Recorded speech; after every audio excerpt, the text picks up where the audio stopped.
한 12,000평 정도 되는 크기의 한 1,500에서 2,000명 정도 사는 도시가 바로 이 여리고 성이었다고 합니다. 그 당시에 여리고 성을 복원한 그림이 있는데 한번 보여주시면 좋겠습니다.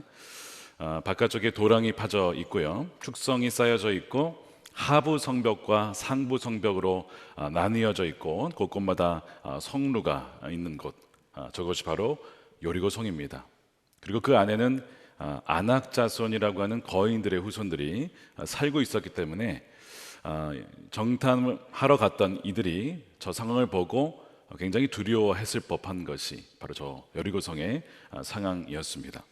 여리고성은 요단 동편에서 서편으로 넘어가면서 가나안 땅에 진입하면 만나게 되는 주요 거점 도시가 됩니다. 경제적으로나 또 여러 가지 면에서 굉장히 전략적인 가치를 지닌 땅이에요. 그래서 고고학자들에 의하면 거의 기원전 7천, 8천 전부터 있었던 도시라고 합니다. 자, 하나님께서 이 이스라엘 백성들을 인도하여서 그 약속의 땅으로 나아가는 길목에 이 여리고성이 굳건히 버티고 있어요. 그래서 이 여리고성이 영적으로 무엇을 의미하는가에 대한 단서가 오늘 1절에 나오는데요, 이렇게 되어 있습니다. 여리고성은 이스라엘 자손을 막으려고 굳게 성문이 닫혀 있었다는 거죠. 그러니까 여리고성의 영적 의미는 뭐냐면 하나님과 함께 비범한 여정을 향해 나아가고 그 유업을 얻으러 가는 이들을 가로막는 어떠한 존재와 세력을 말합니다. 방해 세력인 거예요. 그러므로서 절대로 하나님의 백성들이 그 약속을 얻지 못하게 하려고 세워진 곳이 바로 이 요새입니다. 예수님께서 비슷한 말씀을 또한 하셨어요.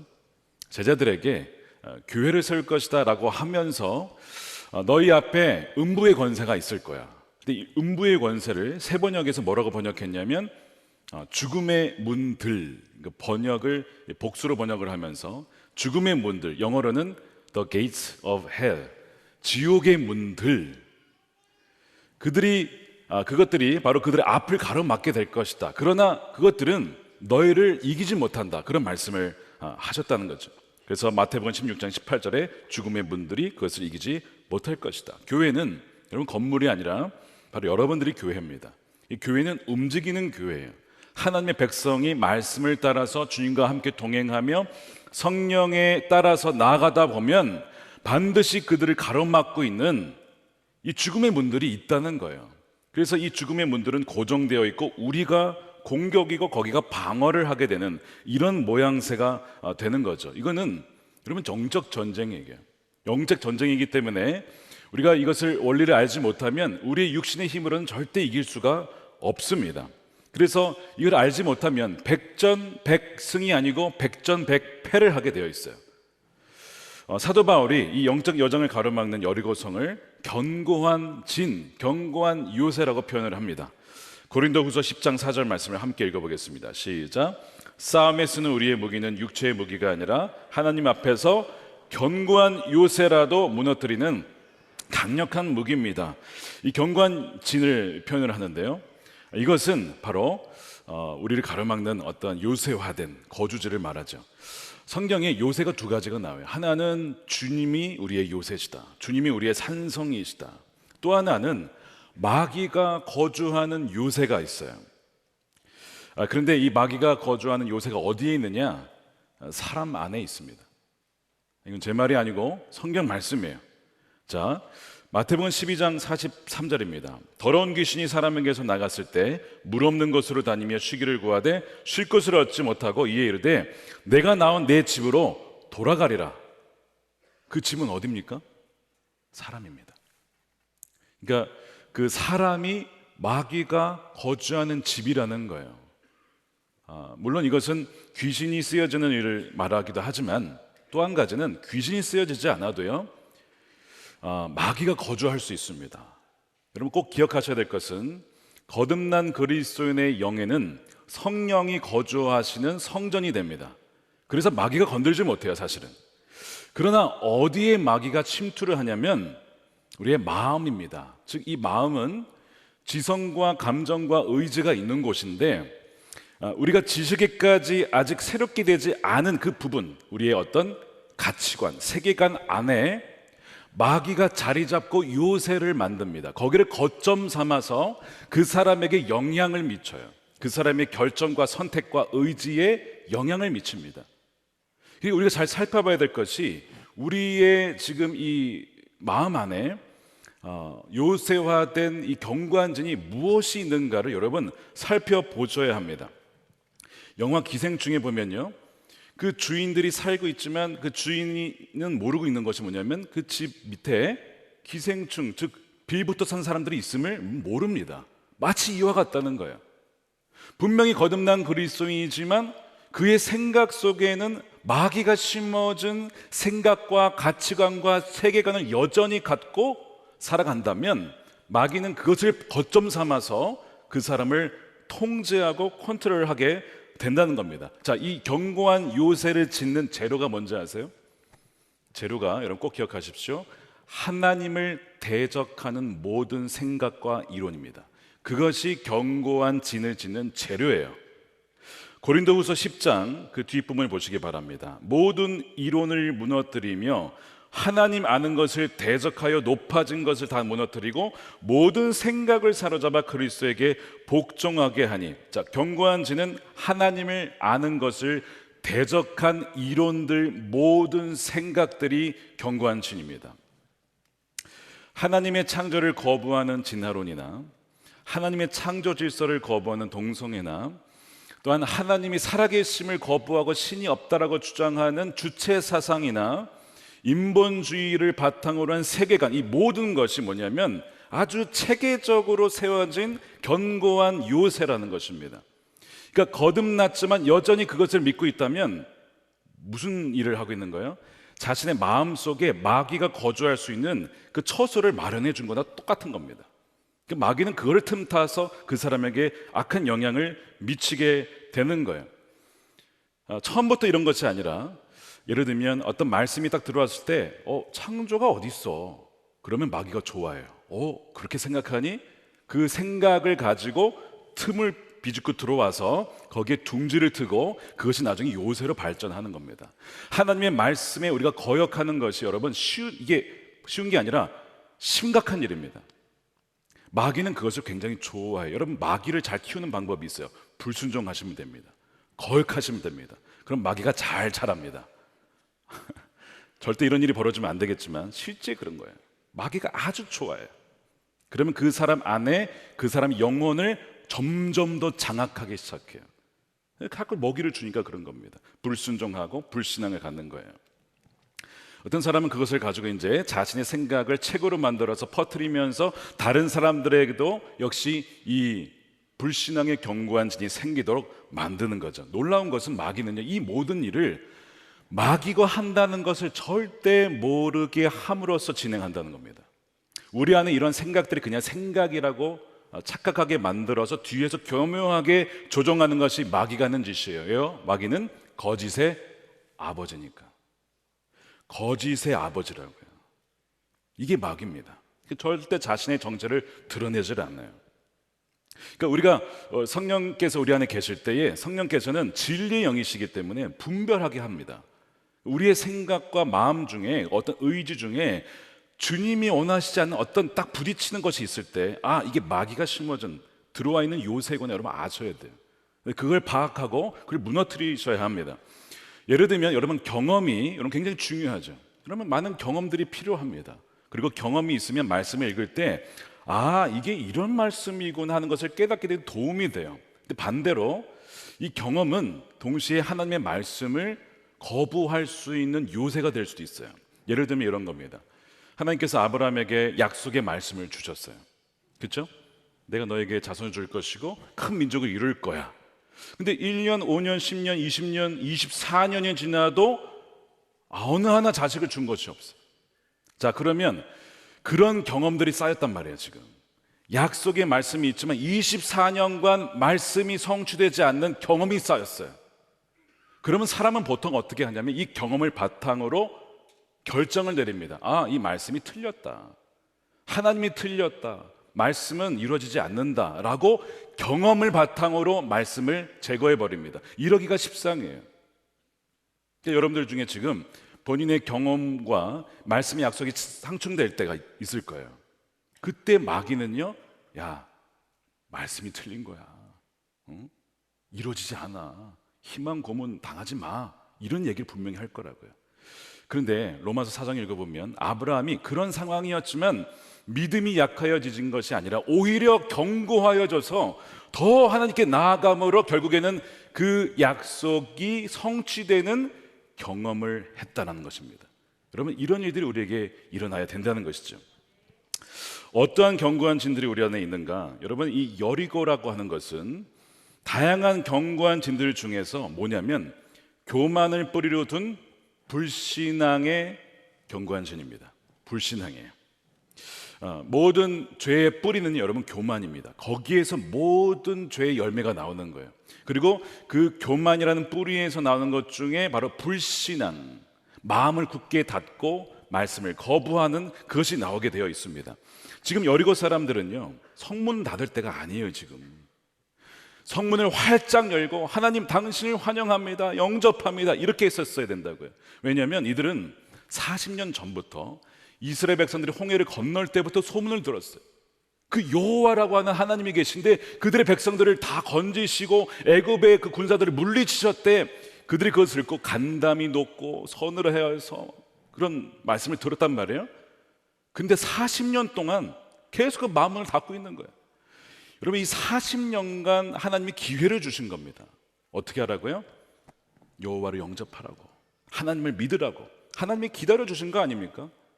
그런데도 여전히 성문을 꼭 굳게 닫고 마음문을 닫고 하나님을 거부하고 있는 모습.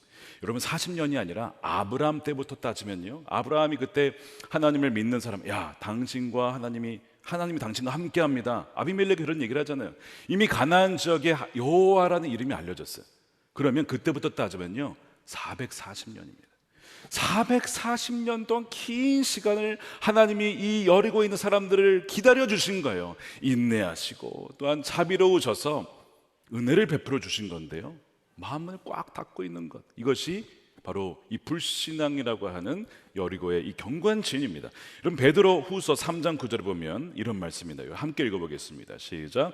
주의 약속은 어떤 이들이 더디다고 생각하는 것 같이 더딘 것이 아니라 오직 주께서는 너희를 대하여 오래 참으사 아무도 멸망하지 아니하고 다 회개하기에 이르기를 원하시느니라. 이것이 아버지의 마음, 하나님의 뜻입니다. 다 회개하기에 원하기 때문에 하나님이 기다리신다는 거예요. 그런데 이들은 지금 교만의 뿌리를 두고 지금 이 심판을 자초하고 있는 거예요. 자, 우리 마음 안에 지금 교만으로 인하여서 마음 문을 닫고 있는 것, 하나님의 말씀에 불순종하고 거역하는 것이 무엇이 있는지 여러분 찾아보셔야 돼요. 바로 그것이 우리 안에 지금 마귀가 거점을 삼고 세우려고 하는 여리고 성입니다. 여러분, 그것을 놔두게 되면요 진군 못합니다. 가로막기 때문에 그래요. 여러분들에게 약속된 그 유업을 얻지 못한다는 거예요. 반드시 이건 무너뜨려야 되는 것이 견고한 진이에요. 특히 불신앙과 거역하는 것입니다.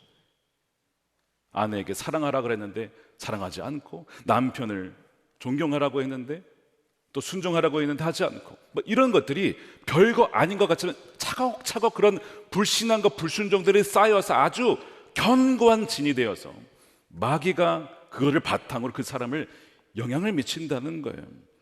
여러분, 그렇게 불신앙이 계속되게 되면요 벌어지는 일이 뭐냐면 삶에 일어나는 폭풍입니다. 폭풍.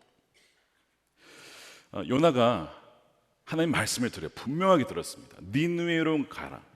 그런데 정반대 방향으로 해요. 정반대 방향으로 갈 수 있었던 것은 하나님의 뜻이 무엇인지 알았기 때문에 그래요. 그래서 반대 방향으로 간 거예요. 청개구리죠. 그렇게 해서 배를 타고 다시스로 가는데 폭풍을 만나요. 하나님이 보내신 폭풍입니다. 하나님 뜻을 거역하여서 반대로 가는 요나에게 보내신 지중해 전체를 뒤집어서 보낸 폭풍이죠. 요나가 결국에는 바다에서 던져집니다. 이 죽는 거예요. 사실은 이 죽음입니다. 사실은 거역은 죽음이에요. 그런데 하나님의 자비로움과 은혜로움으로 그를 살려주세요. 큰 물고기로 살려주십니다. 영어로 다 S로 시작하니까 여러분 잘 읽으시길 바랍니다. 첫 번째 단계는 뭐냐면요 보라예요. See예요. See. 2절에 보시면 여호와께서 여호수아에게 이르시되 보라, 이 세번역이 이게 빠져서 좀 아쉬워요. 분명히 언어에 있습니다. 보라, 내가 여리고와 그 왕과 용사들을 내 손에 이미 넘겨주었다. 그 약속의 땅 이미 너희 것이야. 넘겨줬으니까 너 이거 두려워하지 마, 걱정하지 마. 이미 너희 거야. 그걸 보라는 거예요. 육신의 눈으로 보면 상황은 변한 게 하나도 없어요. 여리고성은 여전히 그대로 있습니다. 배우자는 그대로 변하지 않고 있습니다. 자녀들이 하나도 안 변하고 있습니다. 그대로예요. 그런데 무엇으로 보라는 겁니까? 믿음의 눈으로 보면 언약 백성 아니냐. 믿음의 눈으로 보라는 거예요. 그걸 말하는 거죠. 두 번째입니다. 두 번째는 침묵하라입니다. Silent, be silent. 침묵하라. 이 명령이 좀 특이합니다. 어떻게 침묵하라는 명령을 하실까? 하나님께서 여호수아에게 이런 명령을 하세요. 6일 동안 매일 한 바퀴씩 돌아라. 그리고 마지막 날 7번째는 7번을 돌아라. 그 말씀을 하시고, 또한 이 제사장들에게 7제사장들에게 7 나팔을 들고 나팔을 불라. 그리고 언약궤가 그 뒤를 따라가게 됩니다. 자, 근데 그 기간 동안 마지막 날 7번째 날 7바퀴 돌 때 7번째 돌 때에는 소리를 치지만 그 전까지는 철저한 완전한 침묵을 명하십니다. 단 한마디도 말하지 말라는 거예요. 자, 10절 말씀 보세요. 여호수아가 또 백성에게 명령하였다. 함성을 지르지 말아라. 너희 목소리가 들리지 않게 해라.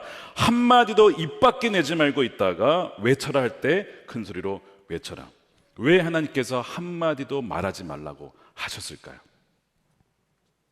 잘 묵상해 보세요. 왜 하나님이 침묵하라고 하셨을까요? 여러분, 그 이유가 있습니다. 출애굽 1세대가 왜 광야에서 멸망했습니까? 불평과 원망의 말 때문에 망한 겁니다. 민수기 14장 27절 보세요. 나를 원망하는 이 악한 회중이 언제까지 그럴 것이냐. 나를 원망하는 이스라엘 자손의 원망을 내가 들었다. 내가 나의 삶을 두고 맹세하노니 너희가 나의 귀에 들리도록 말한 그대로 내가 반드시 너희에게 하겠다. 사람은요, 상황이 힘들고 어려우면 이 멘탈이 무너지면서 입에서 불평과 원망이 나오기 마련입니다. 이것이 사람입니다. 힘들면 말이 나와요. 죽겠네, 어떻게 이럴 수 있나, 뭐 이러면서 누구를 원망하기도 하고요. 이 말이 방정이라고 정말 그렇게 나와요. 근데 문제는 그 말이라는 것이 권세가 있어서 부정적인 말을 하게 되면요, 여러분 그렇게 됩니다. 하나님이 세상을 뭘로 지으셨어요? 말씀으로 지으셨어요. 우리는요, 하나님의 형상대로 지음받아서 말을 할 수가 있습니다. 이 동물과 다른 거예요. 그 말에는요, 권세가 있어요. 부정적인 말을 하면 부정적인 일이 벌어지고요, 믿음의 말을 하면 그 믿음대로 되는 것입니다. 지금 그거를 말하고 있는 거예요. 그러니까 부정적인 말을 내 입술에서 제거하라는 거예요. 이거 왜 이런 걸 시키고 그래? 하나님 뭐 하시는 거야? 그냥 무너뜨리면 되지. 이런 말을 싹 제거해버리고 침묵하라는 것입니다. 자, 세 번째입니다. 세밀하게 복종, 서밋하는 겁니다. 이 복종하는 것은 순종, 오베이보다 좀 더 강한 표현이에요. 마치 사령관이 명령, 복종하라고 하는 거거든요. 우리의 왕 대신 하나님께서 우리에게 명령을 하시는데, 여러분 왜 그러냐면, 아까 이 견고한 진의 재료가 뭐라고 했습니까? 하나님을 대적하여 높아진 모든 이론과 생각이에요. 이거를 무너뜨리려면 하나님께 철저히 복종과 순종하는 것만으로 이걸 무너뜨릴 수가 있습니다. 그러니까 우리가 불순종과 불신앙이 많을수록 수많은 주께 철저한 복종을 통해서만 이것이 무너져요. 그것을 말하고 있는 거예요. 모든 생각을 사로잡아 그리스도에게 어떻게 하라고요? 복종하게 하라. 그거를 지금 말씀하시죠. 오늘 하나님께서 이 여리고성을 대충 돌라고 하지 않으시고 굉장히 구체적으로 디테일하게 말씀하십니다. 맨 앞에는 누가 서야 되고, 그 다음에 제사장이 서서 나팔을 불어야 되고, 그 다음에 언약궤가 가야 되고, 그 다음에 누가 가야 되고, 6번을 6일을 돌고 7번째 날은 또 7번을 돌고 조용하고 있다가 마지막에 함성을 질러야 되고, 굉장히 자세하고도 순차적으로 말씀해요. 이것을 하나도 틀리지 않고 정확하게 순종하라는 거예요. 그 말씀을 하는데요, 그 중에서도 우리가 복종해야 될 것 중에 가장 대표적인 게 오늘 말씀이 뭔지 아십니까? 오늘 말씀 한번 잘 읽어보시면요, 여호수아 6장 1절에서 20절까지 가장 많이 나온 단어가 있습니다. 그게 뭐냐면 나팔이란 단어입니다. 15번이나 등장해요. 아주 주요 단어란 뜻이에요. 그럼 나팔을 왜 얘기하시냐? 침묵 속에 유일한 소리가 계속 끊임없이 7일 동안 들린 소리는 딱 하나인데 나팔 소리예요. 근데 그냥 나팔이 아니에요. 트럼펫이 아닙니다. 양각 나팔, 숫, 양, 뿔의 소리만, 그 나팔 소리만 울리게 되는 거예요. 자, 이것이 7명의 제사장에 의해서 7일 동안, 그렇죠, 또 7이에요. 그리고 마지막 7번째는 또한 7번을 돌면서 나팔을 불어요. 그러니까 총 13번을 돌긴 하지만 7이라는 숫자와 7을 곱하면요 49가 나옵니다. 그리고 그 다음이 50이에요. 이제 50이 왜 중요하냐? 이 나팔, 이 양각 나팔의 원어 히브리어가 요벨인데 무슨 뜻이냐면 뿔 나팔 소리라는 뜻입니다. 그래서 희년은 7번의 안식년, 7년, 7번 지난 다음에 대희년이죠. 모든 노예와 종들과 땅이 자유와 해방을 누린 해가 희년이에요. 근데 그 희년의 뜻이 뭐라고요? 나팔 소리라고, 뿔나팔 소리. 그러면 7일 동안 계속 소리가 돌면서 울려 퍼진 이유가 뭐예요 지금? 이 땅을 하나님께서 자유하게 하실 것이다. 이 땅을 해방시킬 것이다. 모든 노예와 억눌린 자들이 다 풀려질 것이다. 그것을 계속 나팔 소리로 울리게 한 겁니다. 희년을 선포하라는 겁니다. 우리가 복종해야 될 게 뭘까요? 많지만 그 중에 대표적인 것이 오늘 뭐냐면 바로 이 나팔 소리, 나팔 소리를 내라는 거예요. 하나님이 이미 이 땅을 넘기셨다, 해방시키셨다, 자유를 주셨다는 것을 계속 선포하라는 거예요. 여러분의 자녀, 여러분 안 돌아오십니까? 이미 돌아왔다라고 선포하라는 거예요. 배우자 선포하라는 거예요. 여러분 하다 보면요 변화가 없죠. 여러분 7일째 마지막 7번째 돌기 전까지도 꿈쩍도 안 했어요. 여리고성은 갑자기 무너지는 거예요. 여러분 그 얘기는 뭐냐면 여러분 배우자 갑자기 돌아오는 거예요. 여러분 자녀 갑자기 돌아오게 되는 거예요. 언제 순종하여서 믿음으로 보고 부정적인 입술을 지우고 우리가 복종하여 희년의 해를 계속 선포할 때에 그것이 벌어진다는 것입니다. 우리가 오늘 이 상찬을 받을 때 주님이 나와 영원히 함께 하시고 우리를 향한 하나님의 영원한 계획과 목적이 있다라는 것을 믿고 그것이 이루어진다라는 것을 확증받는 다시 한번 그 은혜의 시간이 되시기를 축복합니다.